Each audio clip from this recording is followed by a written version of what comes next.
제가 여기서 장기 렌트 리스의 장점에 대해서 5분만 설명드리면 믿으시겠습니까?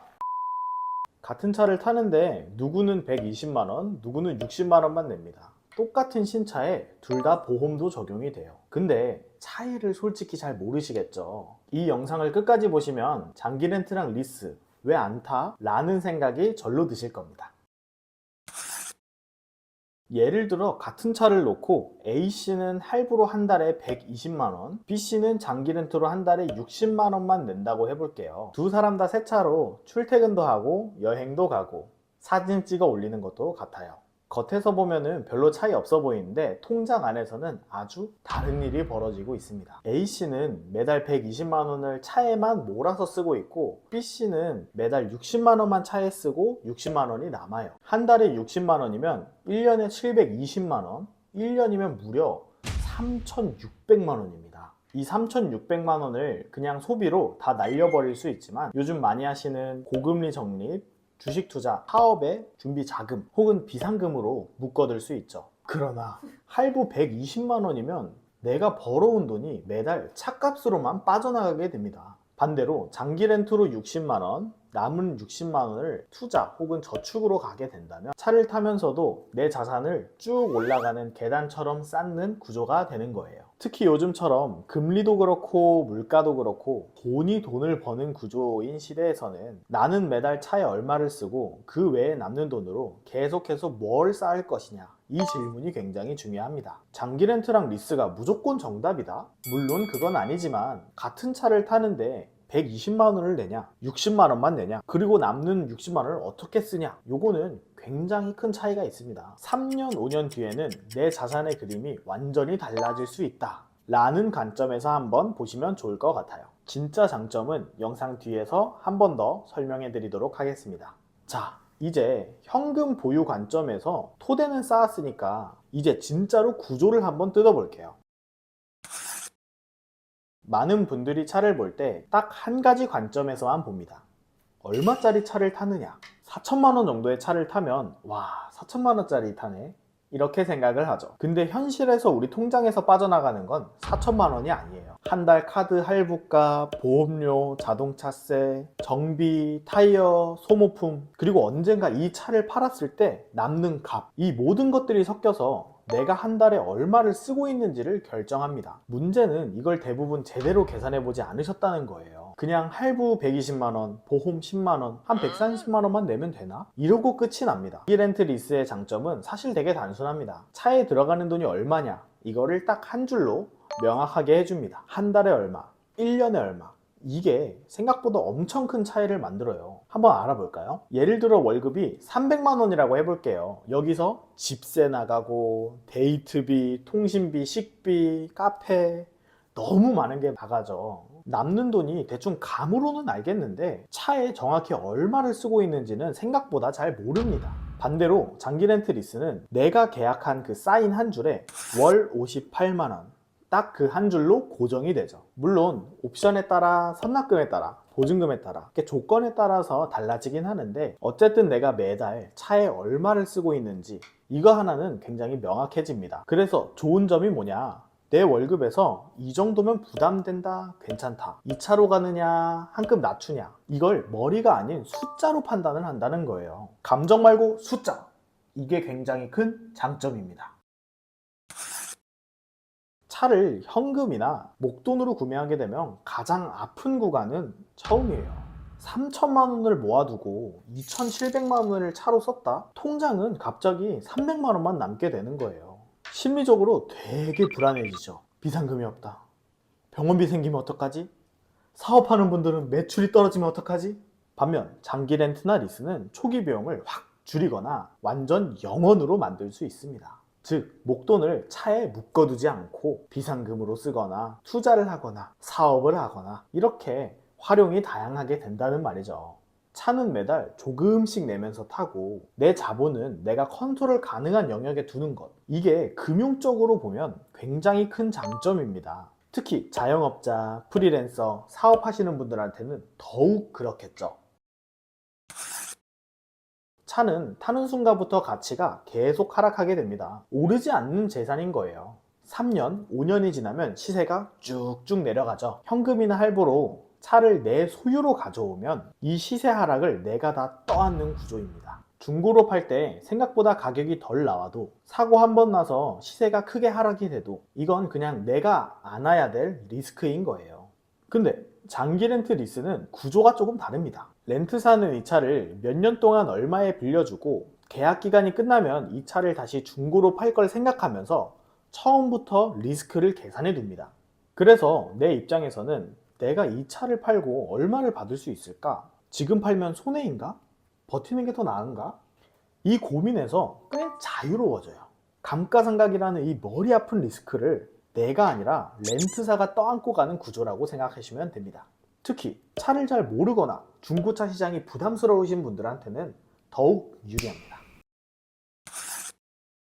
차를 타다 보면 언젠가는 사고가 납니다. 내가 아무리 조심해도 누가 쾅 받고 갑니다. 그때부터 시작되는 생각들. 보험은 어떡하지? 내 차 시세 떨어지면 어떡하지? 수리기간 동안 뭘 타고 다녀야 되지? 현금 할부로 내 차를 구매하게 됐을 때는 이 스트레스들 다 내가 떠안아야 됩니다. 반면 장기 렌트 리스는 사고가 났을 때 어느 정도 시스템화가 되어 있습니다. 보험 셋업, 사고 접수, 대차 지원, 수리 기간 동안의 불편함, 이것들이 서비스로 다 묶여 있는 경우가 많아요.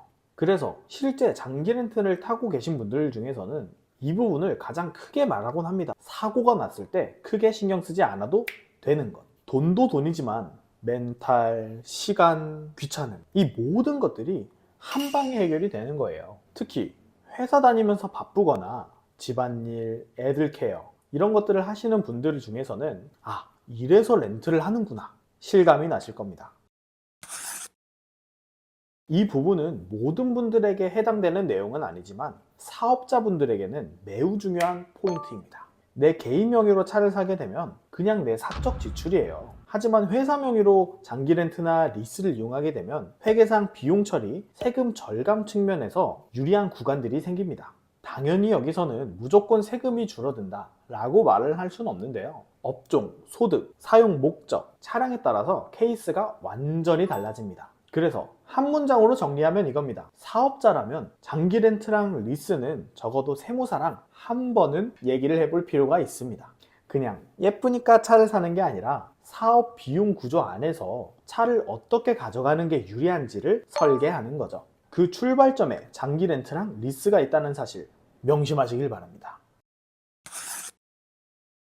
인생이 계획대로만 흘러가면 정말 좋겠지만 그렇지 않죠. 지금은 미혼일 수 있고 신혼일 수 있고 혹은 아이 한 명이 있을 수도 있죠.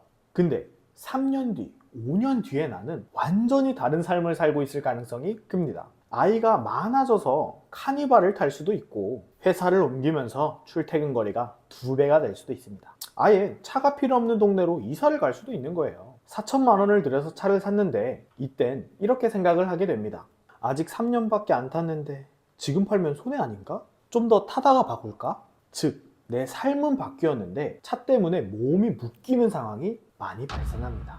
장기 렌트 리스의 장점은 이거예요. 계약 기간이라는 타임라인이 명확하게 존재해서 이 시점에 맞춰서 차량을 교체하거나 반납하거나 조건을 다시 설계할 수 있죠. 물론 중간에 차를 해지한다면 중도해지 수수료나 계약 조건을 다시 확인해야 하지만 어쨌든 어느 시점에 차를 한번 정리할 수 있다라는 점이 계약서 안에 이미 다 잡혀 있으니까요. 그래서 우리 둘째 계획 있으니까 3년 뒤에 차 한번 바꾸자. 사업이 커져가는 속도에 따라 단계별로 차를 업그레이드 하자. 이렇게 인생 계획과 차량 계획을 같이 가져갈 수 있는 구조입니다.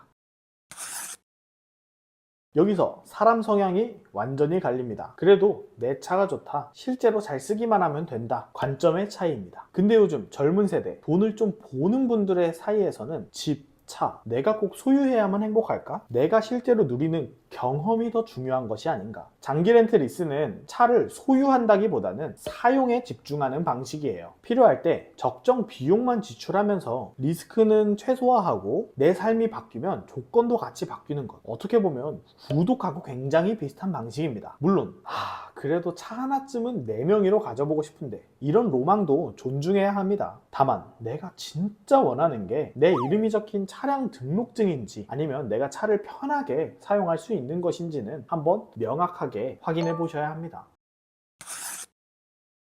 우리가 보통 실수를 하는 지점이 하나 있어요. 차를 고를 때 차만 본다. 옵션, 브랜드, 연비, 마력, 디자인. 근데 실제로는 내 전체 자산 중에 차가 얼마만큼의 비율을 차지하느냐가 가장 중요합니다. 예를 들어 내가 모아둔 돈이 5천만 원인데 그중 차에 4천만 원을 썼다. 남은 1천만 원으로 나머지 인생을 살아야 돼요. 같은 상황에서 장기 렌트 리스로 하게 된다면 월 납입료만 납부하고 나머지 5천만 원은 그대로 유지가 되니까 다른 자산에서 일을 하게 만들 수 있죠. 즉 내 자산에서 80%를 차에만 쓰냐, 다달이 비용만 납부하면서 나머지 돈은 나를 위해 쓰는가? 이 질문에는 장기 렌트 리스가 훨씬 유리하다는 게 답입니다. 케이스별로 다르지만 장기 렌트 리스가 분명 도움이 되는 분들은 많습니다. 현금이 있어도 다 차에 묶어두고 싶지 않은 분, 비상금은 꼭 손에 쥐고 싶고 투자도 계속하고 싶은데 차는 어느 정도 급 이상을 타고 싶은 분, 이 사업자, 프리랜서, 자영업자, 소득이 일정치 않아서 한 번에 크게 나가는 돈보다 매달 일정하게 나가는 비용 구조를 선호하시는 분, 세무사와 상의해서 비용 처리 전략을 잡고 싶은 분, 3. 향후 3에서 5년 안에 인생의 변화가 클 예정인 분, 결혼, 출산, 이사, 직장 이동, 해외 계획 등 지금 이 차를 10년씩 탈 건 아니다 싶은 분, 4. 차를 좋아하지만 중고차 시장 시세에 자신이 없는 분, 사고, 감가상각, 시세 하락이 너무 복잡하게 느껴지시는 분, 머리 아픈 부분은 회사가 좀 맡아줬으면 좋겠다 싶은 분, 5. 내 시간과 멘탈을 지키고 싶은 직장인, 부모님, 사고 처리, 정비, 보험 관련해서 하나하나 다 알아보고 처리하는 게 너무 귀찮은 분, 그런 것보다 그 시간에 일을 더 하거나 가족들이랑 시간을 더 보내고 싶다 하는 분, 이런 분들에게는 장기 렌트 리스가 꼭 해야 할 선택지보다는 한 번쯤은 고민해 봐야 될 선택지라는 걸 말씀드리고 싶습니다. 자, 요약하자면 장기 렌트 리스가 마법의 답은 아닙니다. 근데 여기서 중요한 건 제가 무조건 장기 렌트 리스를 찬양하는 건 아니라는 말이에요. 어떤 사람에게는 현금 구매가 유리할 수 있고 또 어떤 사람에게는 일반 할부가 더 마음 편할 수도 있어요. 장기 렌트 리스의 진짜 장점은 내 인생과 돈의 흐름을 유연하게 설계해준다. 거기에 있습니다. 내가 감수해야 할 리스크는 줄이고 예측 가능한 비용으로 내 상황에 맞는 차를 내 타이밍에 맞춰 쓰는 것, 그게 맞는 사람에게는 장기 렌트 리스는 가장 좋은 도구가 됩니다. 댓글로 장점별로 타임라인 나눠 놓을 테니 관심 있는 부분은 꼭 숙지하시길 바랍니다. 오늘은 큰 그림에서 왜 장기 렌트 리스를 찾는 분들이 많아졌는가에 대해서 알아봤습니다. 요약하자면 현금 보유 가능, 초기 비용 부담 없음, 감가, 사고 걱정 없음, 라이프 스타일의 반영, 비용 처리 가능, 이것들을 합쳐서 장기 렌트 리스가 하나의 선택지가 되는 거죠. 다음 영상에서는 왜 똑같은 차를 가지고 누구는 120만 원을 내고 누구는 60만 원을 내는지 실제 견적 구조를 보면서 한번 알려드리도록 하겠습니다. 어떤 옵션, 어떤 조건, 어떤 계약 때문에 이 부분이 달라졌는지 궁금하시다면 좋아요, 알람 설정, 구독 꼭 해두신 다음에 다음 편도 저와 함께 해주세요. 오늘 영상이 장기 렌트, 리스라는 말을 들었을 때 부담이 줄으셨다면 그걸로 충분합니다. 당신의 영원한 자동차 플래너 리카의 종철이었습니다. 감사합니다.